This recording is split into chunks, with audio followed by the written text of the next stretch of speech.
Selamat pagi pemirsa, keseimbangan antara penanganan kesehatan dan pemulihan ekonomi harus terus dijaga secara konsisten. Strategi gas dan rem harus diatur dengan benar. Tugas menginjak gas dan menekan rem ada pada pemerintah daerah. Ketika penyebaran COVID-19 kini memasuki fase genting, kepala daerah harus berani menginjak rem. Caranya adalah dengan memperketat pemberlakuan pembatasan kegiatan masyarakat atau PPKM berskala mikro yang berlaku hingga 28 Juni.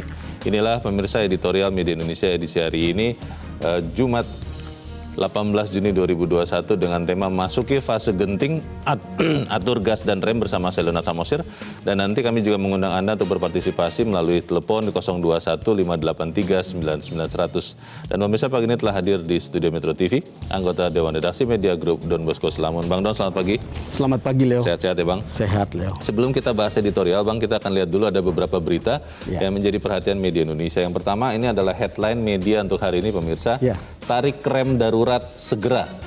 Ini nanti juga dibahas di editorial, tapi persisnya rem darurat seperti apa yang bisa ditarik segera, Bang?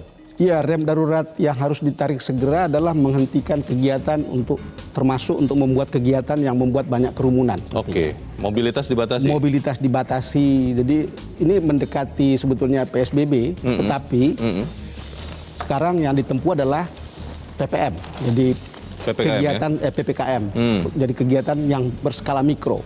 Saya kira kenapa seperti ini, karena memang model penularan COVID yang sekarang itu banyak terjadi di tingkat sangat lokal dan sangat mikro.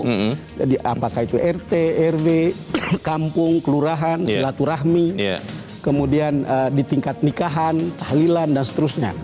Kalau lihat seperti itu, maka memang harus melokalisir pembatasannya ada di situ.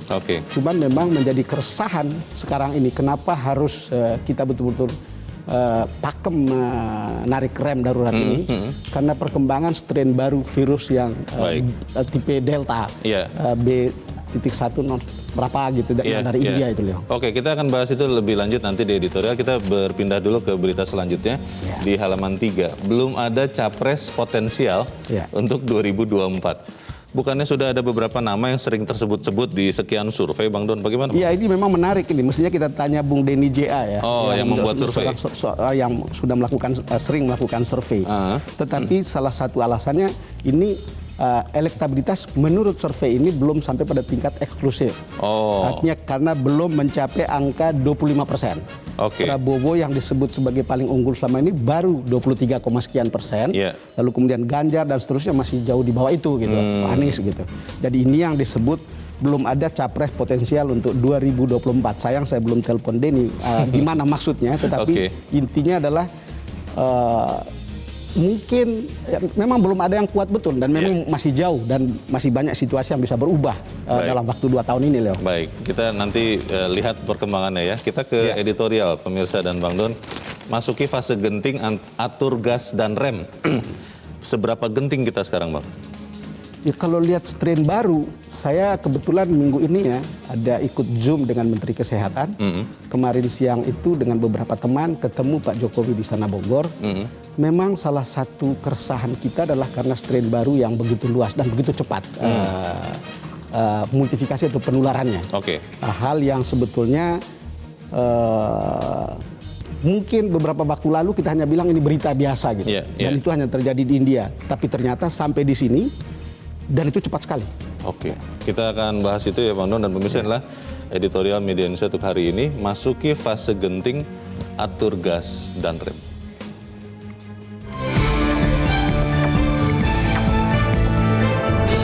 Masuki fase genting, atur gas dan rem.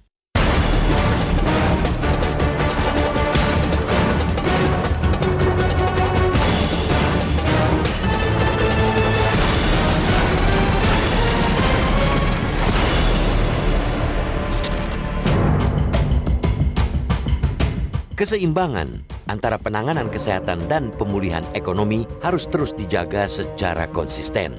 Strategi gas dan rem mesti diatur dengan benar. Tugas menginjak gas dan menekan rem itu ada pada pemerintah daerah.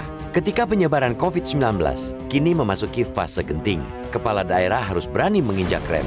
Caranya ialah memperketat pemberlakuan pembatasan kegiatan masyarakat atau PPKM berskala mikro yang berlaku hingga 28 Juni. PPKM berskala mikro yang sudah 10 kali diperpanjang itu harus diterapkan konsisten di tingkat RT RW. PPKM berskala mikro itu bukan sekadar teks aturan, tapi harus konsisten dilaksanakan sampai tingkat paling bawah di lingkungan RT RW. Andai aturan itu berjalan tegak lurus, mungkin negeri ini tidak memasuki fase genting penyebaran COVID-19. Disebut memasuki fase genting COVID-19 karena penyebarannya terus melonjak. Penambahan kasus harian secara nasional kemarin melampaui angka psikologis 10.000, yakni 12.624 kasus positif COVID-19. Kondisi gawat terjadi hampir di semua wilayah di Jakarta dan sekitarnya. Kasus meledak lagi di ibu kota. Kemarin terdapat 4.144 kasus baru. Jumlah kasus itu merupakan lonjakan dengan jumlah kedua tertinggi sejak pandemi COVID-19 melanda. Ledakan kasus itu mengakibatkan rasio keterisian ruang perawatan atau bed occupancy rate atau BOR yang mengkhawatirkan. BOR di Jakarta di atas 78%, sedangkan di Tangerang 85,18%. Adapun ICU untuk Jabodetabek sudah 89,43%. Begitu juga di Kota Bogor. Data menunjukkan BOR sudah mencapai 60%, padahal minggu lalu masih di bawah 20%. Setali tiga uang dengan Kota Depok, tingkat keterisian tempat tidur di Rumah Sakit Umum Daerah Kota Depok menyentuh angka 90%. Jika pengendalian penyebaran COVID-19 tidak berjalan sungguh-sungguh, para ahli memprediksikan fasilitas kesehatan nasional akan kolaps dalam 2 minggu hingga 1 bulan ke depan. Jangan biarkan itu terjadi. Harus jujur diakui bahwa fase genting COVID-19 saat ini ialah buah dari ketidakpatuhan atas protokol kesehatan. Peningkatan kasus merupakan dampak dari kegiatan masyarakat pada periode libur Idul Fitri 2021. Banyak kasus dari klaster keluarga. Penyebaran COVID-19 semakin meluas karena munculnya virus corona varian baru yang penyebarannya sangat cepat. Tidak ada jalan lain. Harus ada pembatasan mobilitas penduduk secara terukur. Bersamaan dengan itu, upaya pemeriksaan dan pelacakan, peningkatan kapasitas rumah sakit, serta perluasan vaksinasi perlu ditingkatkan. Kini saatnya kepala daerah mengambil komando. Bila perlu, menarik rem darurat di tingkat RT RW. Meski demikian, langkah yang diambil jangan gerasa-gerusu yang bisa membuat perekonomian terjun bebas. Apalagi kinerja ekonomi pada April dan Mei 2021 membaik. Ini ditunjukkan antara lain dari meningkatnya indeks keyakinan konsumen dan peningkatan penjualan mobil. Semua pihak mesti berkolaborasi dalam mengendalikan kasus COVID-19 yang terus melonjak. Kebijakan pusat dan daerah hendaknya dalam satu derap langkah. Masyarakat harus benar-benar kembali patuh pada penerapan protokol kesehatan. Kendurnya sense of crisis di tengah masyarakat ini tercermin dari tingkat penggunaan masker warga Jakarta. Kepatuhan penggunaan masker pada akhir 2020 dan awal 2021 sempat naik di kisaran 60% sampai 70%. Akan tetapi, kini menurun menjadi 20% sampai 25% saja. Jangan kasih kendor protokol kesehatan.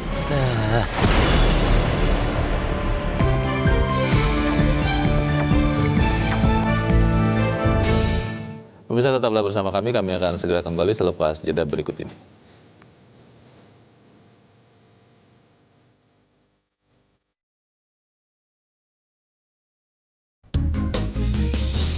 Terima kasih pemirsa, Anda masih bersama kami di Editorial Media Indonesia. Bang Don, kita coba dengarkan Bang pendapat dari pemirsa Metro TV. Kita sudah terhubung dengan Ibu Ong Mei Hua di Jakarta. Ibu Ong, selamat pagi. Selamat pagi Mas Samosir, Pak Dospuspo. Ya, silakan Bu Ong, bagaimana kita bisa menarik rem tapi ya jangan sampai kita terpukul lagi secara ekonomi. Bagaimana menurut Ibu? Betul. Jadi rem darurat dan gas ya Mas. Iya. Kenapa sekarang rakyat itu masyarakat abai dengan protokol kesehatan? Ibu lihat di Jakarta ini macet sekali Mas. Seolah-olah tidak ada PPKM mikro. Jadi disinilah yang kita tuntut. Lebih-lebih para pejabat, para pemerintah daerah untuk meningkatkan kedisiplinan masyarakat, Mas. Jangan sampai tidak memakai masker. Yang Ibu lihat masker itu hanya di dagu. Lah, Di mana gitu loh 3T dan 3M kerumunan setelah kita Idul Fitri ternyata meningkatkan Mas. Dilarang mudik, masih maksa untuk mudik. Inilah Mas yang kita tidak harapkan. Jadi jangan sampai nanti kita seperti pemerintah India gitu. Lalu rumah sakit penuh semuanya. Lalu varian ini berjangkit kemana-mana Mas. Bagaimana ini caranya? Apakah peran daripada RT RW atau dari lingkungan ini harus ditingkatkan? Jadi jangan gerusa-gerusu, betul Pak Presiden ngomong, jangan gerusa-gerusu. Pemerintah itu, pemerintah membuat peraturan, tindak tegas Mas. Siapa yang tidak pakai masker? Kenapa yang dulu bisa tidak pakai masker didenda? Kok sekarang adem ayem? Mudah-mudahan ya Pak. Mas Samosir, mudah-mudahan varian ini tidak berjangkit seperti negara lain. Amin. Terima kasih Bu Ong Mehwa di Jakarta. Selamat pagi Bu. Itu kuncinya mungkin Bang Don, bahwa disiplin di Indonesia ini masih lemah, kita harus akui. Banyak tidak pakai masker, apalagi jaga jarak, dan itu kelihatannya harus dibantu atau dipaksa. Bagaimana Bang Don? Betul Leo, jadi sekarang kita itu tadi kan ditanya Leo, kita itu krisis. Betul, sekarang sudah di atas 12.000. Kemudian okupansi tempat tidur kita sudah di atas 70-an% di Jabodetabek ya. Kemudian strain baru muncul. Ini kita selalu bicara soal tarik rem darurat. Tentu kita memaksa pemerintah atau aparat untuk melakukan itu. Tetapi rem darurat yang sesungguhnya itu adalah kepatuhan kita memakai masker. Masing-masing ya? Sudah terbukti di mana-mana masker itu sangat menolong. Sudah terbukti sebetulnya bahwa masker itu bukan sesuatu yang berat. Gitu. Cuman survei kita adalah disiplin kita itu susah banget gitu. Bayangkan kalau ini sebuah penelitian mengatakan ada 38% orang tidak mau pakai masker. Tetapi di Indonesia ya? Di Indonesia? Jadi survei ya. Lalu kemudian kita bicara 60-an% tidak mau jaga jarak. Sudah tidak mau jaga jarak, tidak pakai masker, itu dua pelanggaran sekaligus. Dan itu bagaimana tidak meningkat itu penularannya. Kalau lihat seperti ini, saya kira kita bukan soal pidato. Ini bukan soal retorika kosong. Just do it. Itu sebuah pekerjaan yang sebetulnya tidak ada sulit-sulitnya. Saya kira kita sudah membuktikan di mana-mana. Kalau orang berkerumun, orang yang pakai masker selamat dari situ. Leo. Bang, pertanyaannya adalah bagaimana kita bisa memastikan bahwa ada sense of urgency, perasaan kegentingan, kalau semua yang berlaku itu biasa-biasa saja, tidak ada razia tambahan untuk memastikan masker. Tapi kita harus jeda dahulu. Bang Don dan pemirsa tetap bersama kami. Editorial Media Indonesia segera kembali. Anda masih bersama kami, kita di bagian akhir dari diskusi kita. Bang Don, melihat apa yang terjadi sekarang, apa yang kita bisa pesankan baik untuk pemerintah maupun untuk kita sebagai masyarakat, Bang? Leo, kembali lagi ya, persoalan kita penularan ini sebetulnya buah dari ketidakdisiplinan. Jadi itu buah dari ketidakdisiplinan dan semua kita tahu. Faktanya memperlihatkan Bali itu sekarang sudah mulai memperlihatkan sukses. Karena 88% orang menjalankan prokesnya dengan benar. 88%? Iya, itu pada bulan Mei dan sekarang 90%. Plus vaksin 52%. Saya ingat ketika Pak Budi Sadikin 3 hari lalu itu bilang, tidak disiplin itu memang Indonesia banget. Kita banget gitu. Jadi kalau lihat begitu antara malu dan merasa apakah kita itu kelasnya cuma bisa segitu ya. Saya kira sudah betul, tadi Ibu itu mengatakan kalau bisa razia pakai masker aja gitu. Kalau orang tidak mau menurut saya harus tegas itu. Kenapa? Ya memang kembali lagi ini soal disiplin. Kalau tidak, you kena nanti menyalahkan pemerintah, menyalahkan tidak ada pelayanan di rumah sakit dan seterusnya. Padahal persoalan itu ada pada diri saya sendiri, ada pada diri kita sendiri begitu. Jadi saya kira ini sangat penting. Jadi sekali lagi itu buah dari ketidakdisiplinan. Bang Don, di beberapa daerah zona merah itu diminta untuk work from home itu 75%. Betul. Dan pengetatan mobilitas itu diminta untuk dilakukan. Saya belum tahu pelaksanaannya. Tapi pertanyaannya Bang, kalau itu dilakukan, bukankah itu nanti akan memukul ekonomi kita juga yang sekarang pelan-pelan mulai menggeliat lagi? Bagaimana Bang? Itu betul. Kemarin saya ketemu Pak Jokowi dengan beberapa teman ya. Lalu kemudian melihat tanda-tanda kita naik ya. Dan itu akan positif pada Q berikut ini. Lalu kemudian yang kedua, indeks kepercayaan konsumen kan makin tinggi. Gitu. Tapi kembali lagi, kalau situasinya seperti ini, ya itu kemudian bisa jadi kita ditarik ke belakang lagi. Bisa berbalik lagi ya? Dan tahu nggak, oleh Presiden dia bilang, kita itu kehilangan untuk membangun kayak tiga ibu kota baru. Oh. Karena kita berurusan dengan COVID ini. Maksudnya tentu kita harus mengeluarkan lebih dari 1.000 triliun untuk membuat kita harus karena harus menangani COVID. Nah itu juga akibatnya kan pada kita semua. Jadi kalau kita semua merasa sebagai saudara sesama sebangsa gitu, mestinya harus saling menolong. Gitu. Jadi tidak perlu ada pidato politik yang besar-besar atau paling hebat untuk mengingatkan itu gitu. Karena this is our own problem. Bang, saya tidak atau belum merasakan ada semangat yang sama, Bang, atau sense of crisis yang sama dari semua orang. Apakah memang mungkin harus dilakukan lagi gerakan massal seperti itu, Bang? Ya, kembali lagi saya ingat apa yang dikatakan oleh Budi Sadikin. Ini cost dari demokrasi kita kelihatannya. Jadi begitu ada demokrasi, ada ketidakpatuhan, ada kesuka-sukaan sendiri dan seterusnya. Tetapi sebetulnya di negara yang lebih beradab atau dengan pendidikan yang lebih baik sedikit gitu, atau mestinya itu disiplin itu adalah salah satu elemen yang paling penting gitu. Dan kembali lagi jangan melihat ini persoalan orang lain. Ini persoalan keluarga kita sendiri dan persoalan diri kita sendiri gitu. Baik. Yang kita jaga adalah kesehatan kita, Bang Don. Semoga itu terjadi. Terima kasih Bang Don sudah hadir di tempat ini. Selamat pagi. Sama-sama Leo, selamat pagi. Pemirsa, kendurnya sense of crisis, semangat kegentingan di tengah masyarakat ini tercermin dari tingkat penggunaan masker kita atau dari warga. Kepatuhan penggunaan masker di akhir 2020 dan awal 2021 sempat naik di 60-70%, tapi kini turun menjadi 20-25% saja. Mari kita tetap jaga kesehatan kita laksanakan protokol kesehatan, pakai masker, jaga jarak, dan batasi kegiatan. Saya Leonard Samosir, terima kasih Anda sudah menyaksikan.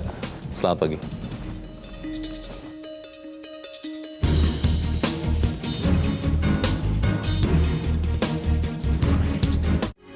Metro TV